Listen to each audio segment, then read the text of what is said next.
Okay, we are live. All right. So let's give people a chance to get on. And you can.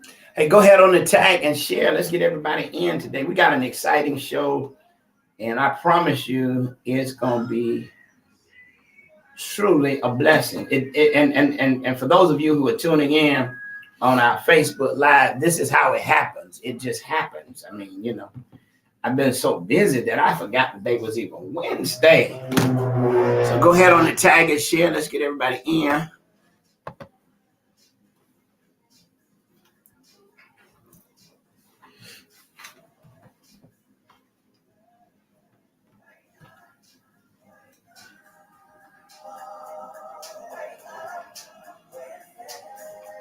Hey, let's go ahead on the tag share. Let's get everybody in on this wonderful Wednesday with so much happening in our city. I don't even want to talk no Tallahassee news. I mean, you're talking about the former governor candidate getting arrested. You're talking about the Senator Lauren Book. I don't even want to talk about what's happening. You're talking about a school that is making a big fuss about Michael. Oh my God. Tag share. Let's get everybody in. It's going to be an amazing day on this Wednesday. Let's go. Tag share. Put some hearts on the screen. Let me know you're in. I want you to tag share. Let's get everybody ready for what's going to happen on this Wednesday. It's Holy Week. Want to say good afternoon and once again, welcome to the hottest talk show. That's right, on Hallelujah 95.3. That's right, I'm Greg James and I'm excited to be with you doing this Holy Week. That's right, it's the week that shifts the world. As a matter of fact, let me tell you, the world still has been shifting because of what happened this week. I want to give a big shout out to all of our pastors for the work that you have been doing throughout the year. And as you move into Holy Week, we remember the death, the burial, and the resurrection of our Lord and Savior, Jesus Christ. And certainly give a big shout out to those pastors who've got services going on. If I know who you are, hey, give us a call or put it in the chat so that we can make that announcement so that we can get people into the Holy Week services that's going to be happening at various churches throughout the city. Hey, listen, I want to announce that on Sunday morning at 7:50 a.m., that's right. We're going to be having our Sunday resurrection service at 7:50 in the morning. We'll get it out of the way and let you enjoy the day. 7:50 a.m. Life Church International. That's 4409 Bluntstown Highway. That's where it's going to be happening. So we are excited about that. Listen, I need all of you who are on my Facebook, my Instagram, my YouTube to go ahead on and tag share. Let's get this conversation going. Certainly, all of our listeners who are tuned in throughout the region. Hey, we're excited about you throughout the world. We're excited about you being a part of the Greg James Community Show on this wonderful Wednesday. So much is happening in our city. I mean, you got to pray for what's going on at the Capitol. You got to pray. And I tell you, then you got to get out and vote. I mean, at the end of the day, you can complain, you can talk in your little shilohs, you can talk about what you don't like, but until you get to the ballot to make your voice heard, you are a sounding brass and a tinkling cymbal. Let me say that again. Until you get to the ballot booth and vote, all of the talking that you're doing without casting a vote, you are sounding brass and a tinkling cymbal. Your vote is what's going to matter. Forget about what you're saying you don't like. If you're not voting, you're still not going to change nothing. Forget about what you're saying, the person you don't like. If you're not voting, nothing is going to change. Jesus changed the world. Why? Because he stayed consistent to the plan that was put before him. And even though it was a rough road he had to go through, he went through it so that he could shift what needed to happen in the atmosphere. And the only way that you and I are going to see a shift take place, we got to stay focused. We got to continue with the plan if we're going to see progress. All right. Keep it locked right here. Don't go nowhere. This song going to bless you. I'm coming right back. I'm going to talk to a young man who's shifting the atmosphere when it comes to vision, when it comes to change, when it comes to being an impact in the lives of our children. Keep it locked right here. It's the Greg James Community Show, and I'll be right back.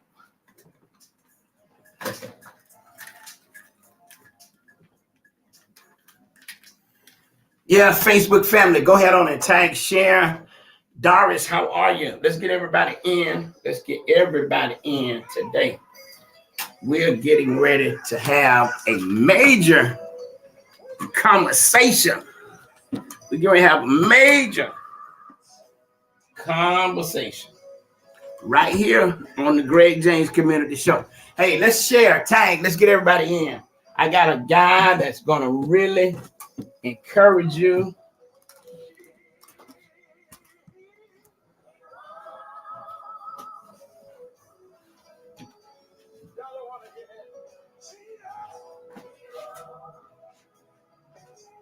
Marvin Boatman, what's going on, my guy?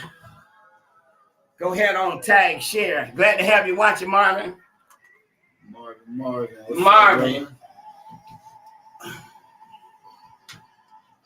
Doris, how are you? Glad to have you tuned in. I'm so delighted for what's going on. Tag, share. Let's get everybody in. I know that.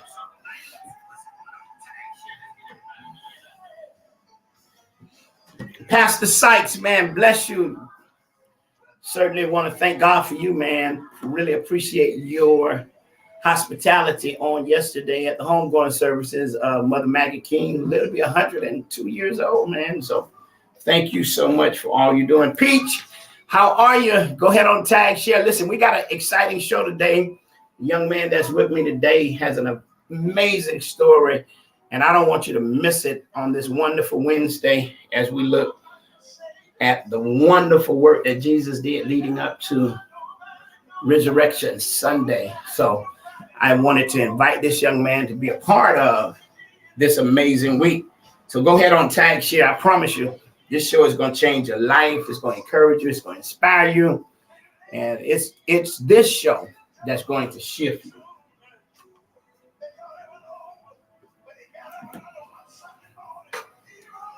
He rose.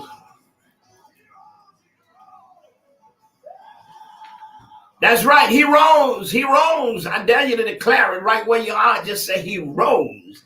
And the thing that I want you to know, because he got up, you got the power to get up. No matter what you face, no matter what you go through, no matter what you're confronted with, there is something inside of you saying, get up. Today, I'm excited to have in the studio a young man who knows what it means to rise, who know what it means to get up, who know what it means to not let the place define you, label you, limit you. He know what it means to be able to celebrate coming from a place that you were counted out, but now you're in a place where people are counting on you. Want to say good afternoon to Mike Williams. How are you, sir? I am doing good, and that was such an amazing introduction. Thank you so much, hey, Pastor Greg. I appreciate it. Listen, man, I could say a plethora of things about your resume. I could say a plethora of things about the work that you had doing all over the state. But just to sum up who you are now and to see what you're doing, I just think that I'm rising. Sums it up, because I'm going to let you begin to talk about it. And I wanted to make this exclusive on this Wednesday because it's a special week in the life of the believers. It's Holy Week. And I just feel that today your story fits right into what we're leading into. So when people hear the name Mike Williams, tell me a little bit about who Mike is. For sure. So Mike is a young man who's following his dream, who's confident in fulfilling my purpose.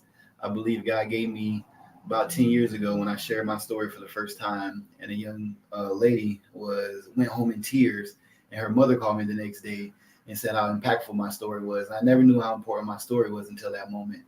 And ever since that moment, I had like a light turn on that was just like, continue sharing your story, continue advocating for this population, like you said, that is so overlooked and left out. And so what my history is I'm known for being raised in the foster care system. My mother, Rice, was terminated at the age of 12. And when I came into the system, I went through quite a few homes. And it's common today that a lot of young people are going through a lot of situations while they're in the foster care system. Can I stop you because you said a significant number at the age of 12? At the age of 12, your mother's rights was terminated. You enter into foster care. Yes. Here it is. Biblically, there was a woman who suffered with an issue of blood for 12 long years. It was only then that she was able to touch the hem of Jesus' garment that her whole life shifted. Not only that, there's a young man who was talking to Jesus who had a daughter that was sick at the age of 12. And he came to Jesus to petition Jesus to go to his house to heal his daughter. And on his way to heal his 12-year-old daughter, he was interrupted by the woman who had an issue of blood for 12 years. And to hear you say at the age of 12, you was placed, your parents' rights were given you as place. 12 years turned your whole life around. It looked like the worst thing that could have happened to you. Yes. But look what it has done for your life. Now, I just wanted to interject that because somebody right now is dealing with the number 12. You've been going through 12 years of this and 12 years of that. But I come to declare, because Mike is here today, your number 12 is about to shift things in your life. Okay, Mike, I'm sorry. You just got to excuse me. No, Every no now problem. and then I have to take the moment and I have to build on it. So at the age of 12, parental rights were taken from your mom. You were placed in foster care. Yep. Go from there. And so really what transformed my mind about the foster care system and ended up causing me to be in so many homes is I lacked trust. I lacked receiving that support from the system or that protection they were trying to provide me. And what was interesting about my story is, like I said, my mother placed me in the system. And the reason is because she was a single mother who ended up dating a drug dealer who couldn't end up supporting what they were doing, and he ended up going to jail. And so she couldn't protect me anymore. And so she dropped me off in the system. And so when I came into the foster care system, I was supposed to visit my mom and be able to engage with her. And what ended up happening is I ended up not seeing her for the first 6 months. And when the first 6 months went by, I ended up having a court date. You know, every 6 months to a year, you end up going to court. So I ended up going to court. And when I went to court, I never even still got to see my mother. I ended up going into a room outside of the courtroom and spoke with a judge one-to-one. And what transformed my life about the system is the judge asked me one question after he asked me a series of questions that made me happy.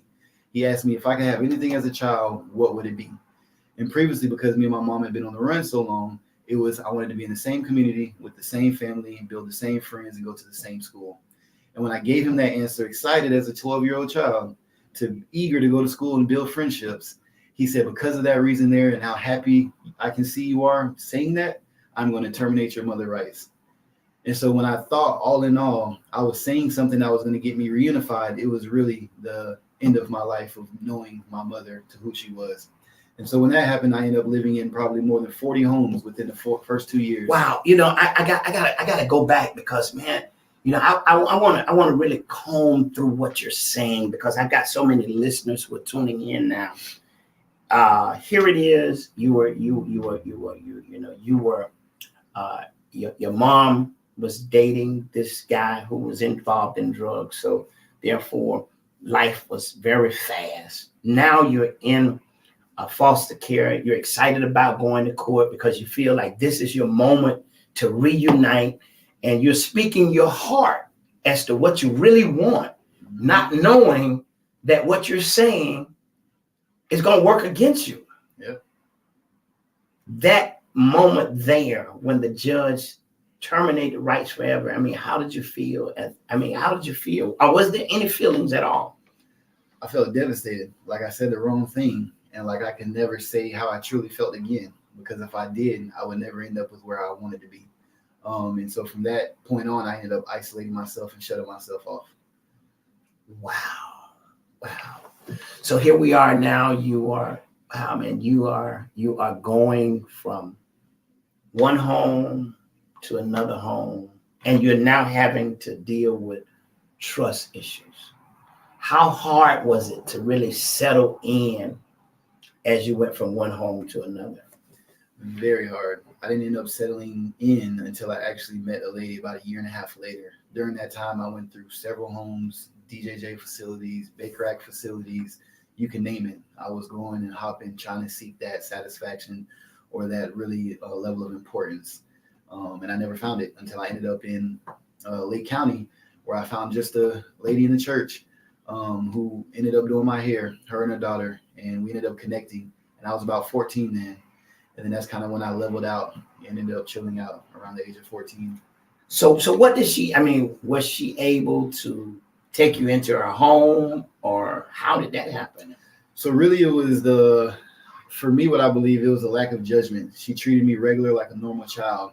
Anyone else I endured in the system treated me like a case file. They had so much history of my behavior, so much history of my mother and what she was doing, that they always treated me as such. But this lady here, she stepped in, didn't address the file, didn't address any of that. She just knew me from getting my hair done and asked me regular things. And it made me feel loved and appreciated again. And that's kind of when I ended up naturally connecting. Wow.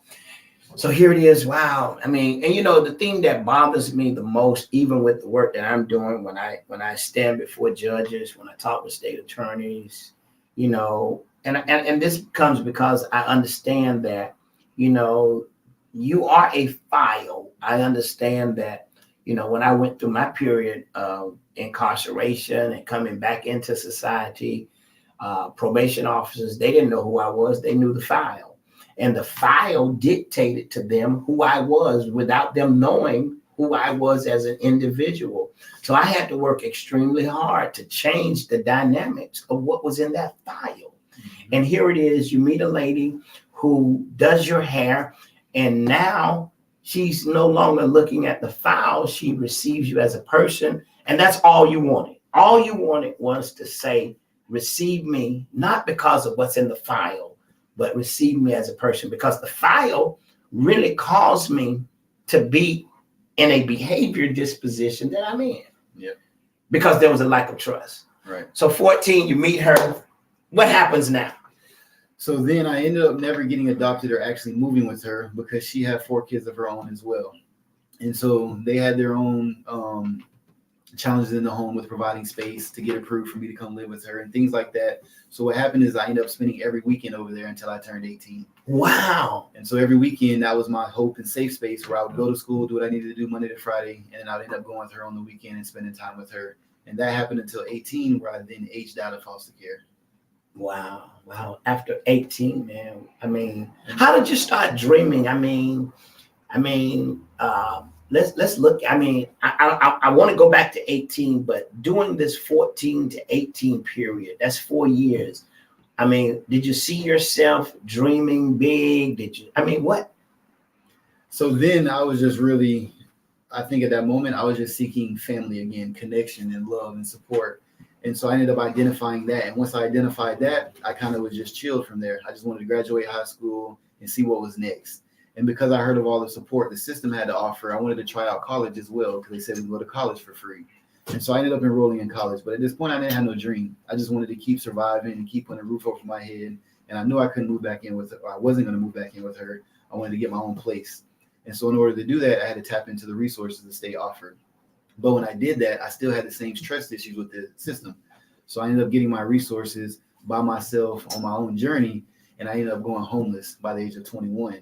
Because I didn't really allow people in still to give me that support and that guidance and that mentorship. It wasn't until about 21 when I ended up joining a program at Tallahassee Community College called Fostering Achievement Fellowship, where I met my mentor. And when I met my mentor, he exposed me to another level of connection and love. And that was really through business and support of what I wanted to do. And at that time, I just wanted to graduate college. But while I was attending college, I was experiencing so many things with him from his life and from the way he looked at family and the way he dealt with business, that I started seeing new experiences and new things. And so as I stayed connected to him, that's when I really started to dream, because like I told you before, after I told my story, I wanted to turn that into more. I was like, how could I tell my story more and create something that really gave back? Wow. And so I want to stop you right there and take a break, because man, I want all of you who are tuned into the broadcast, tag, share. If you're listening on Facebook, if you're listening on YouTube, Instagram, those of you who are in your car, at office, listen, we are talking with Mike Williams, an amazing young man. I just knew that this week was special. It's Holy Week. I wanted to bring him on to tell you the real story about how you can rise from whatever the situation is, how you can shift your life. This week is about life changing. It's about shifting the price that Jesus paid on Calvary. It was because a shift to the world was going to come. The world needs you to shift. And I'm here an exclusive interview with Michael Williams, who at the age of 12 was placed into foster care. He thought that by speaking his heart and laying out to the judge his cry to be with his mom, he thought he was saying the right things, only to realize that his words was going to shift his life forever. He's 18 now as this story is progressing. He's in the college. He's taking advantage of the many programs that system has. He has a mentor. And now we're going to move into what happens next. Listen, tag, share. Let's get everybody in. I told you, Carolyn, bless you. Talithia, bless you. Jeffrey, bless you. Let's get everybody in. These are the kinds of stories that shift lives. And he said something earlier that I'm going to say. He did not start telling his story until just recently. All because why? He didn't know that it was a life-changing for others. The Bible said we overcome by the blood of the Lamb and the words of our testimony.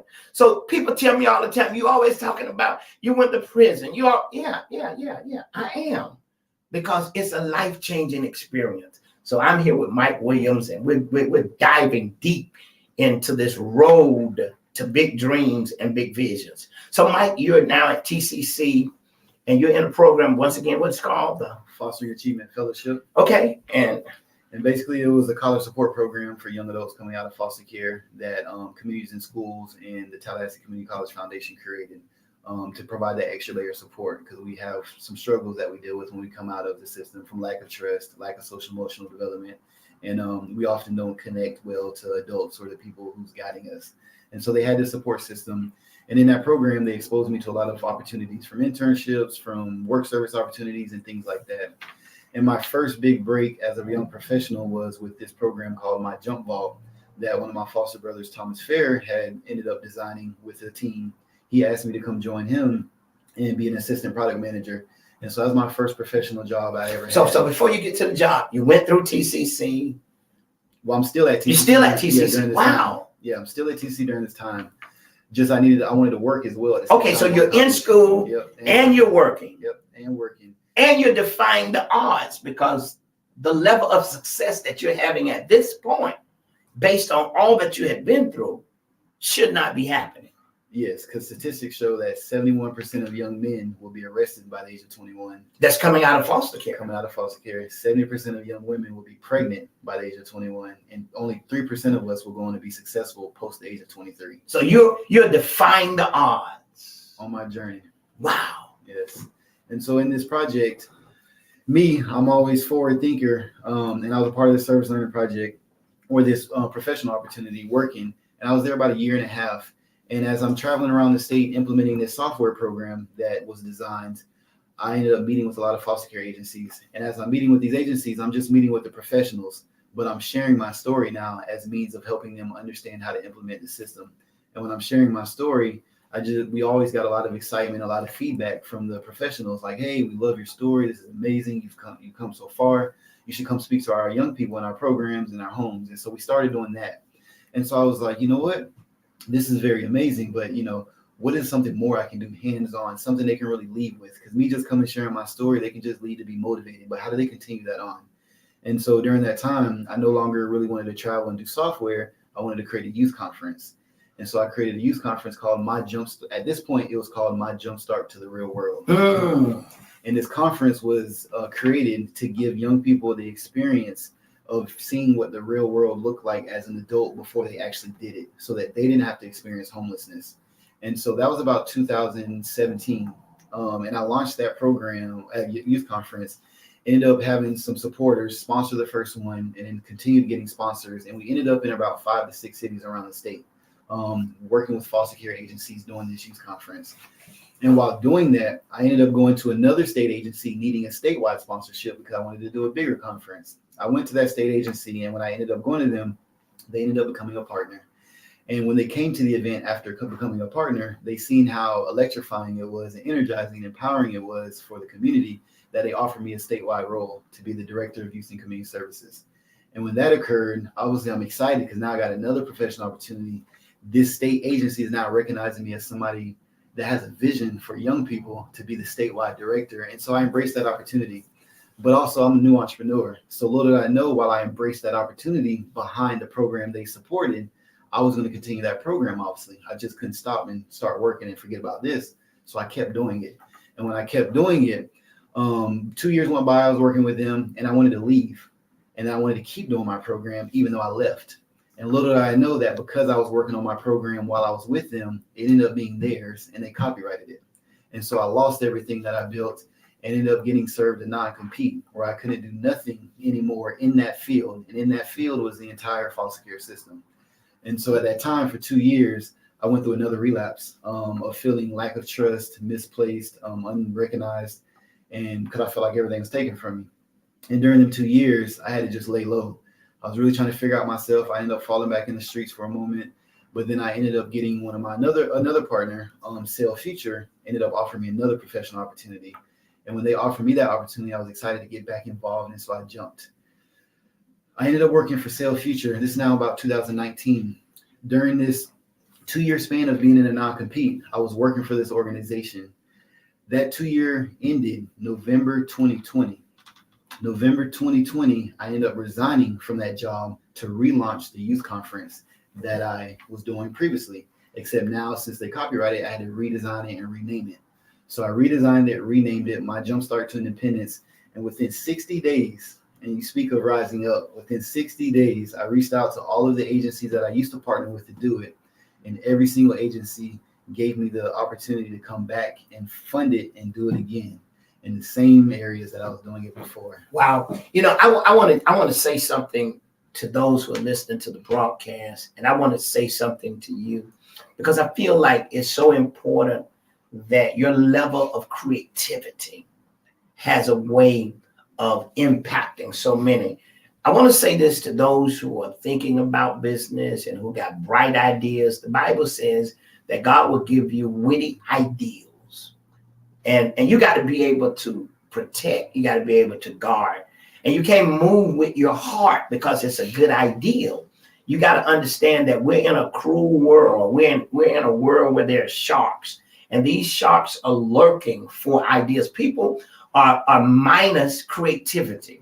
God has gifted a few people with the level of creativity who can look at something as absolutely nothing, but yet they can see something far beautiful than your eyes could ever imagine. So you got to be very careful to be, one, know who you're partnering with, two, know who has the best interest of your heart, and three, know whether or not there's a real connectivity, because you can't do business with everybody. Nope. And so here it is, you were excited because what you thought you were doing was serving and giving young people an opportunity to see the real start to reality. I recall doing the program when I got out of prison. And as I was listening to you, my heart was just overwhelmed because I started doing a program in the Department of Correction called The Road to Reality. And that was helping young men who getting out of prison to understand that there's a real reality. Everybody who you call on the phone while you're in say they're going to be there. The reality is they're not going to be there. Everybody who said they're going to help you get a job, the reality is once you get out, they're not going to help you. So the reality is once you step out of these gates, you're on your own. And so that program took me into like 5 to 6 different facilities, talking to guys who were getting ready for being released, who were in pre-release, going through the pre-release program. But however, because I was excited about doing it, man, I'm in prison, I'm doing this, guess what? Something similar took place. But I wasn't served. But I was like, man, that's my program. Yeah.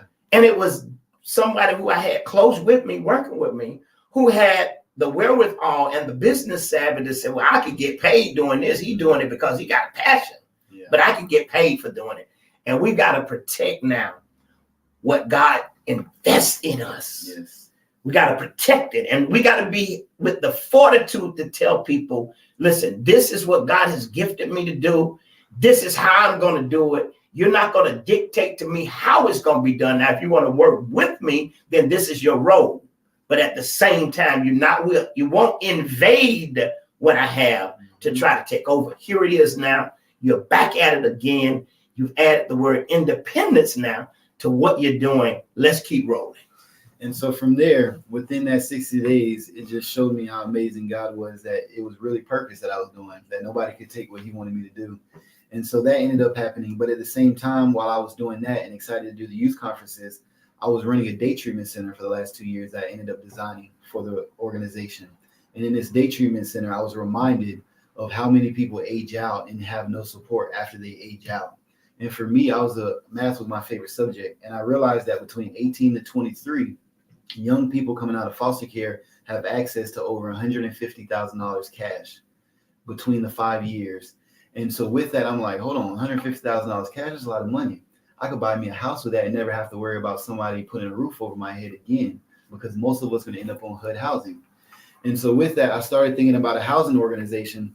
But before I launched it, I ended up renting my own home and moving young adults in to test the model. And when I rented this house, I rented it and then moved young people in. From the foster care. From the foster care system. Wow. So let's slow down, because I got some people sitting in the back of the church. They kind of slow. Let's get them in board. So you now rent a home yourself. Yep. You turn that home into a foster care home. I don't want to say a foster care home, living. supported living, and you bring kids who are in foster care into the home to live. Now you become a foster parent, I would assume.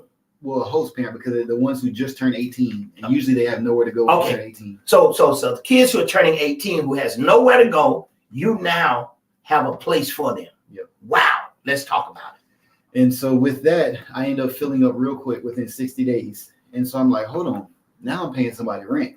I could be paying my mortgage if I did this. And I was like, let me see if I can put together a spreadsheet that made sense to a real estate home and then be able to do that.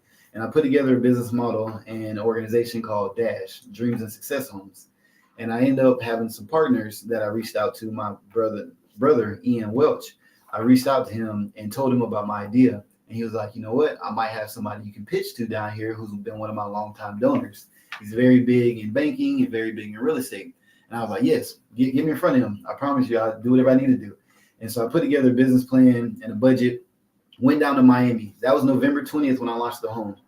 Now I'm down in Miami, December 19th. I have a meeting on December 16th. I have a meeting on December 17th with Ian, my brother, and a donor that he put me in front of.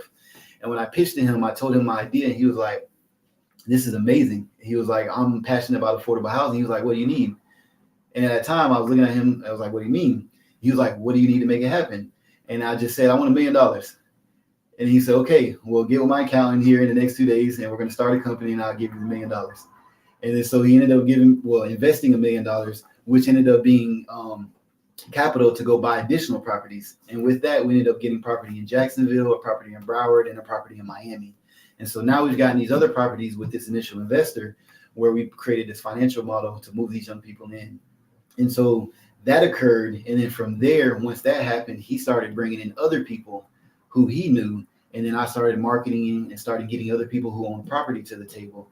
And now to this day, we have 21 homes across the state in 8 counties that have grown into this privatized therapeutic empowerment network that focuses on young people aging out of the system and helping them receive experiential learning programs that allow them to be confident, self-sufficient, and financially free through homeownership. Wow. I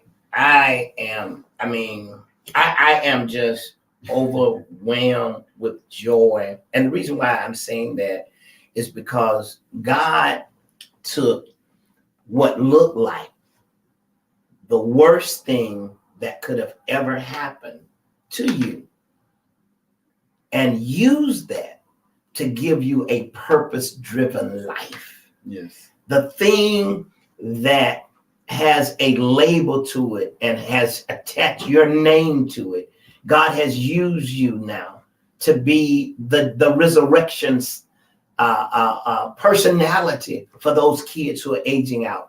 That's why you're here on this Wednesday, because resurrection is always about drawing people into a place that they will never get into. Because Jesus got up, I've got an opportunity to live life better. Because you got up out of foster care, and now you're advocating, and now over 23 homes for those kids who are aging out. Now they can come, all because of one young man at the age of 12 who lost all right to his parents and who went through several different homes, but only found someone who really cared, that from 14 to 18, you would visit on the weekend. That was your most therapeutic time. And God started using your creative mind to take the place that was bitter, the place that caused pain. And I tell people all the time, pain is the birthing place for purpose. And here it is. You have now, and I'm sure when you said $1 million in front of this guy, that's the first thing that came out of your mouth. And you're like, when you said, you're like, Aaron, did I just say $1 million? Because you weren't prepared for that number. So God spoke that, and now look what has happened. Tell our listeners, and we got over 10, 12,000 listeners tuning in. Tell some of our listeners some of the success stories that have come from those 23 homes. So like I said, we just launched 2 years ago, and our model is a 3 to 5 year model because they get support from 18 to 23. So the whole goal of Dash is to help these young people receive the education, development opportunities, and support that they need over 5 years to be prepared to move into their first home at the age of 23. So out of that, we don't have a success story on the home ownership model. Right. But once transitioning from confidence to self-sufficiency, we have quite a few. We have a young man up here, Isaiah Hall, who's been with us 2 years since we opened, that started in Miami in phase 1 and has now transitioned up here and is attending Lively, doing welding, and has been consistent with us. And then there's another one down in Miami who has transitioned out of our home into her own apartment already. But the main thing that we strive for our first 2 years to be success was permanency, because every young adult that we're focused on are the same young adults who were in residential homes, facilities before, and they used to say, hey, they're tearing up my facility. They're coming in, they're running away, they're smoking up weed all over the place, they're moving out. And why would that be? Because I mean, just listening to you, and I may be moving ahead of things, but for you to be in front of them, telling your story, and for them to know that somebody who is just like me is now caring for me, gives them hope. Would that be? So that's the start of it. It's because I'm on every interview that these young adults when they come into our home. But our culture is really what's our key piece. Because none of these young adults, we've probably had less than 20 young adults move out over the 2 years out of probably the 42 we serve. So they're staying, our retention rate is a 91%. So typically when young people come in these homes, they're leaving saying, F everybody, I'm gone. But they're not wanting to leave us. And the reason being is because our culture. I created a culture called Smart Dreams. And it's all about connecting, engaging, and developing young people. And what SMART stands for is the approach on how we communicate with one another. And that means be specific, be motivating, be attentive, be relevant, and be timing. Everything I do is spiritual. SMART is all about how to build trust, love, and respect. 3 things you have to give without getting anything back. It's the trust factor, and it's all spiritual for me, but it's the way we communicate and engage one another in levels so that our young people can trust us. And then from there, once they trust us, we give them a foundation to build on, an identity to believe in, and that's dreams. That stands for being the driver of your life, having relationships, having education, having accountability, having motivation, and having spirituality. And in this model, we teach them skills and habits that help them develop the principles in each of them areas to be successful that's based on their dream. So for example, if somebody comes in and says, hey, I want to be an entrepreneur, then we're going to set them up with being the driver. What is the vision for the entrepreneurship? What are your values? What are your goals? Once they have that, then we teach them about relationships. It's not just about what you know, but who you know. And then education, we focus on social, emotional, financial, and mental. And then accountability is about daily meditation, annual quarterly assessments, assigning a coach in your life to hold you accountable. Wow. Motivation is a daily practice. It's like showering. You got to wake up every day and put something good in your mind, good in your heart. And when you fall short, you got to have something to fall on to motivate you. And then if you have all that down packed, none of it means nothing if you have no foundation of why you're here. So then we teach them about spirituality and bigger purpose. And so our young people look at our services differently. When we're telling them, hey, you need therapy, you need to go to the doctor, you need to do all this, we're saying, hey, you want to be a teacher and you're struggling setting a vision, you're struggling with your relationships because you have social emotional issues, that therapy may help fulfill the dream. So we communicate to them in a different way. And then the biggest piece is home, how we respond. We be honorable, we be optimistic, we be merciful, and we be empowering. So everything we do is about home and how we respond, because everybody's going to fall short. When we make a mistake, how do you respond to that mistake is what matters. And the system responds out of protection. They want to condemn kids, put them in closer boxes, tighter boxes that don't allow them opportunity. That's why they're so dependent when they come out. But for us, it's experiential learning. It's you're going to fail. When you fail, we're still here. We're not going anywhere. We have some boundaries that if you cross, you show a lack of loyalty to your own self. So therefore, you're dangerous. But if you don't follow them boundaries, then you're going to make mistakes along the way, and we're going to support you. Wow. Listen, I think Mike, one of the most important things that you bring to the generation or the population that you serve is that it's through your own life experience that you're able to relate. And that's why the success rate that you all are having is so amazing, because one, you're able to say, I've been there. I tell people all the time, it's a sad indictment for a bald-headed man to try to sell hair grease. You know what I'm saying? Okay. So you're telling me that this works, but every time I see you, you're bald. It takes someone with an experiential message to be able to relate. Yes. I would love to have a bald-headed man whip me with the hair grease, and he point to me and say, hey, look, his hair is growing. Right. And I'm saying all of that in a jokingly way, but your experience, and when you walk inside, like you just said, I interview every child that is about to age out and that has nowhere to go. Mm-hmm. You interview, you have enough intuition to know what they're going to need as they move forward just by listening. Yep. And that has been some of the success that you've had. Yes. And then how we roll that out on a statewide, because I can imagine people thinking, like, how are you everywhere? How do you coach everybody? And so I was thinking ahead. Before I even started the homes, I ended up creating another software for every young person that moves in our home to get access to a software that does everything I'm speaking to. And then it allows coaches, mentors, therapists, and people to be connected so they're self-empowered and they can see their progress. So rather than your normal landlord, when you move in, you get an account to pay your bills. Here you get an account to develop your personal and professional life. Wow. And then you connect people in your life that are going to support you through that path.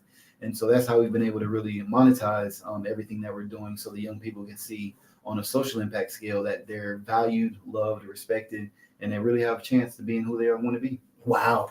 Hey, Mike, you know what, man? We're out of time. I got about 5 more minutes left. I want to say to all of our listeners, Lenitra, this is an amazing story.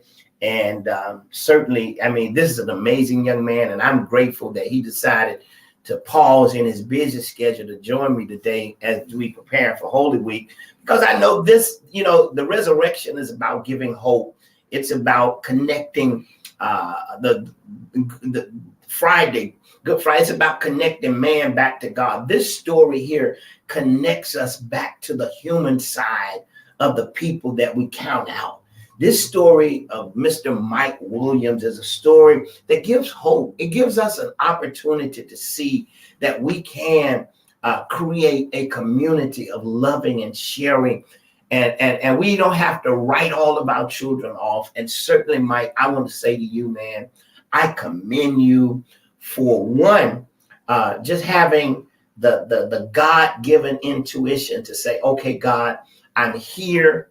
There's pain in this place, but I know you're bringing something out of it. You didn't just walk away. You said, no, I've got to be an example, and I've got to help bring others back into a life that they really can appreciate. And even though you went through some hardships with the creativity, feeling the passion to just lay out everything in front of people, not knowing that they were taking ideals, but yet that didn't stop you.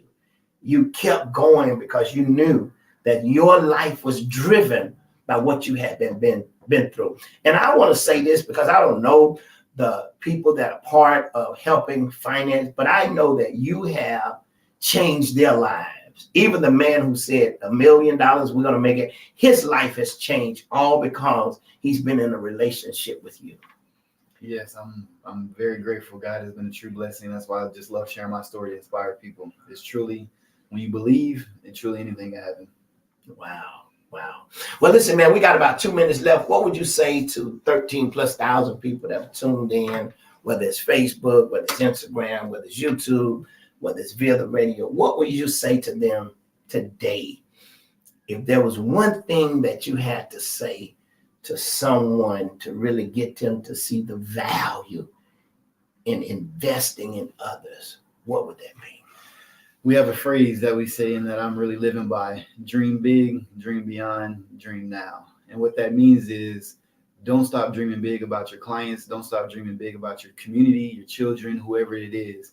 And you have to dream beyond their current circumstance, because a lot of people are suffering. A lot of people are living in insecurity. So we have to dream beyond that. And when we do that, it allows us to dream now. And when we dream now, we can put in the right place and the right pieces in place so that people receive the right support to do what they need to do. And not to do what they need to do while they're being perfect, but to do what they need to do while they're being productive on a journey to fulfilling their dream and what they believe is true to them. Wow. And Mike, you had to dream big in spite of the obstacles. Yes. You had to keep being consistent in spite of what you had to face and deal with. Yes. Wow. And then I will say, for Leon County, May 20th, we're doing a live youth conference here for speaking about everything we're speaking about for young teens, 16 to 21, and their parents and professionals in their life are able to come out on this day at Family Worship and Praise Center from 8 a.m. to 5 p.m., a free event that we plan on in educating and training parents who have teenagers and agencies who have teenagers in this same model, and then giving these young people that same experience we talked about. Wow. Wow. Well, Mike, listen, man, I really appreciate you joining me. And certainly, appreciate you for having me. Amen. Certainly, I know that our audience has been blessed. And just to hear your story and to know, man, that it's spiritually led. It's not that you are doing it. It's because of God who's directing your course and who's guiding your steps. It's causing you to make an impact in the lives of children who would probably end up, like the statistics say, pregnant or in jail. But now they are in school with promising futures. So I want to thank you for joining us. Thank you so much, Mr. Gary. Hey, listen, it's been an amazing time right here on Hallelujah 95.3, the Greg James Community Show. I just had an exclusive with Mike Williams. Hey, dream big. I mean, he's an amazing young man. Tell them how they can follow you, Mike. Smart Dreams CEO is my personal page, and Dreams and Success Homes and Dash Foundation is our organization pages. Feel free to connect with us. We're always connecting with everybody in the community and sharing information that's very valuable to youth development and helping them dream. Now, let me ask you something. With the last minute, were you in foster care in Tallahassee? Yes. Wow. In this village in Woodville. You were in this village. Yeah. How long were you there? About 15 to 17, and I ended up getting kicked out and went back to Orlando, and I came back at 18. Wow. So you're excited about doing work in this community, I sure. Yes, very excited. We got 4 transitional homes and an 8-plex where we're having 16 young adults living with us, and then we're doing a youth conference now, serving 150. Wait. I gotta cut off, but you got you're serving 16 young adults right here in Tallahassee now with one of your homes. Yes, sir. 2 female homes, 1 8-plex that's a female, and then 2 male homes.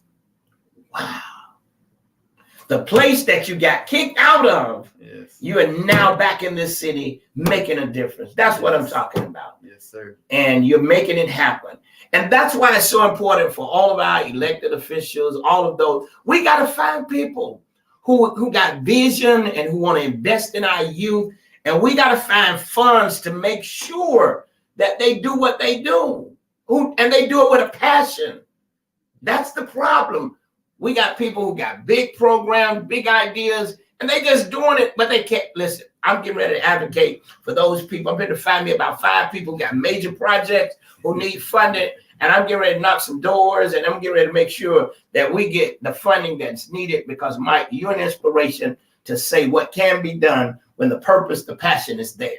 Hey, listen, it's been an amazing day right here on the Greg James Community Show, 95.3 FM. I look forward to seeing you Sunday, Resurrection Sunday. That's right, 750 Life Church International, 4409 Bluntstown Highway. I'm looking to see you on Sunday. Be blessed.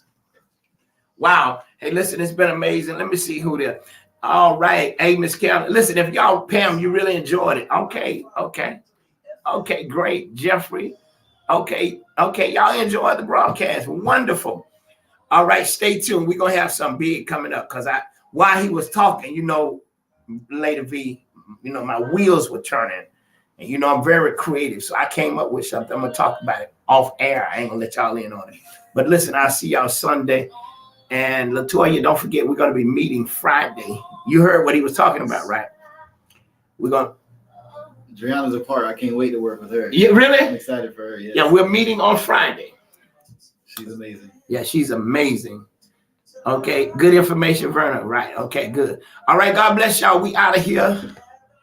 I already know. Okay, you already know. You know me, don't you? All right, it's a done deal. It's going to be something really big. You know how I do it. Either we're going to do big or we ain't going to do nothing at all.